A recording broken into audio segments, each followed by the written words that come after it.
ආයිබෝවන් unedited present by සේරක උබේසිංහ මගේ YouTube නාලිකාවට අදත් ඔබ මං සාදරයෙන් පිළිගන්නවා. මේ දවස්වල මේ නිවේදකයෙක්ගේ හැසිරීම් රටාවන් පිළිබඳව මම ඔබත් එක්ක කතා බහ කරන්නේ. ඒ වගේම පාසල් විෂය නිර්දේශයත් එක්ක දරුවන් නිවේදන තරඟවලට සහභාගී වෙනකොට අවශ්‍ය එක එක මාතෘකා පිළිබඳව තමයි කතා බහ කරන්නේ. දැන් අද සූදානම් වන්නේ සෞඛ්‍ය නිවේදනයක් කොහොමද ඉදිරිපත් කරන්න කියන කාරණාව ඔබට කියන්න. ඉතින් වැඩිහිටි ඔබ මේ මගේ YouTube නාලිකාවේ වීඩියෝස් බලනා වගේම ඔබේ ගෙදර දරුවන් ඉන්නව නම් නිවේදන කලාවට කැමති ඒ දරුවන්ට මේ වීඩියෝ පෙන්වන්න අමතක කරන්න එපා. ඒ නිසා subscribe කරලා bell icon එක click කරලා සහයෝගය ලබා දෙන්නත් අමතක කරන්න එපා. දැන් මේ සෞඛ්‍ය නිවේදන කියලා කියනකොට අපි දන්නවා දැන් පසුගිය කාලේ ගත්තොත් COVID-19 වෛරස් වසංගත කාලයක් තිබුණා. ඒවයි නිවේදන ගොඩාක් ආවා.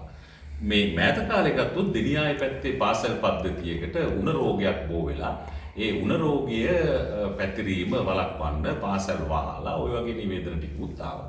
සෞඛ්‍ය කාර්යාංශයත් එක්ක. දැන් මේ සෞඛ්‍ය නිවේදනයක් ගැන කතා කරන්න මම අද තෝරගත්ත මේ පාසල් අධ්‍යාපනය නිමා කළා විශ්වවිද්‍යාලයේ අධ්‍යාපනයට සූදානම්ින් ඉන්න දරුවෙක්. මේ කෑගලු විද්‍යාලයේ මාධ්‍ය එක්කේ සභාපතිවරයා හැටියට කටයුතු කළ චේතින් දුන්වර විජේරත්න පුතා. මෙයාගේ ආරාධනයෙන් මම මීට පෙර කෑගලු විද්‍යාලයට ඇවිල්ලා මාධ්‍ය දිනේ ප්‍රධාන ආරාධිතමුත් ලෙස ඇවිල්ලා දේශනයකුත් පවත්වලා ගියා පාසල් ගොඩක දරුවන්ට කෑගලු විද්‍යාලයේ ඇතුළුව. දැන් පුතා මේ සබරගම ඌව වෙලස වෙලස්ස විශ්වවිද්‍යාලයට තමයි තේරිපත් වෙලා ඉන්නේ. ඉතින් මෙයා මේ හොඳ සංනිවේදකයෙක්. පුතේ දැන් මෙහෙමයි. දැන් පාසල් දරුවෙක් සෞඛ්‍ය පණිවිඩයක් කරන විදිහ මම ඔබට ශනිකව දෙන්නේ මේ පෙර සූදානමකට අවස්ථාවක් නොදී දෙන්නේ.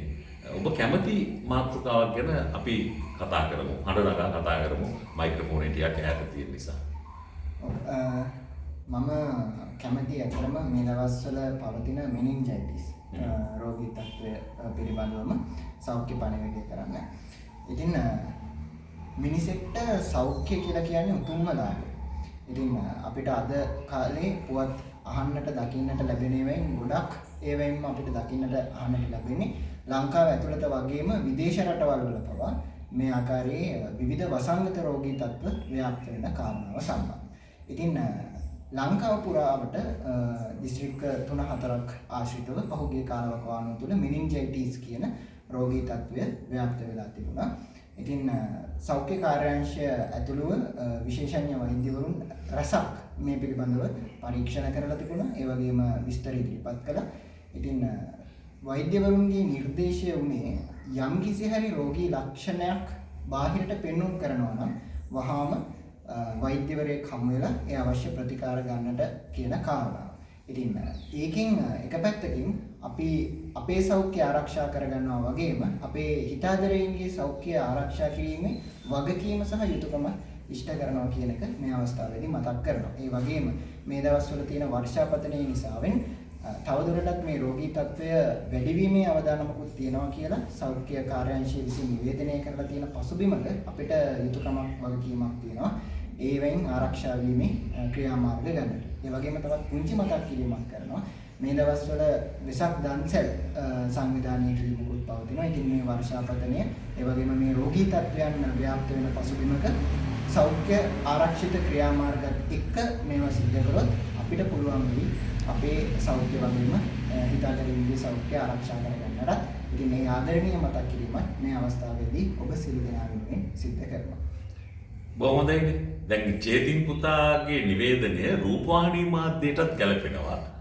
එතකොට ගුවන්විදුලි මාධ්‍යයටත් ගැලපෙනවා. ඕනනම් නගරයක් පුරා තියෙන මහජන ඇමතුම් විකාශන ක්‍රියාවලියකටත් ගැලපෙනවා.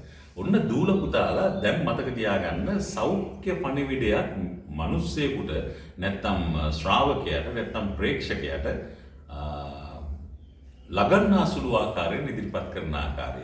දැන් චේතින් පුතාගේ නිවේදනය ඇතුලේ කරුණු ගොඩක් ගැබ් වෙලා තිබ්බා. දේශීය සහ ජාත්‍යන්තර ඔහු සම්බන්ධ කරගත්තා. තත්කාලීනත්වයත් සම්බන්ධ කරගත්ත මේ වෙසක් උදාවත් පිළිබඳව.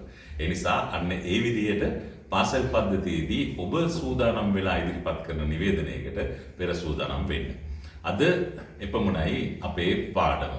අපි ගොඩක් දිගේව නෙවෙයි ඉදිරිපත් කරන්නේ.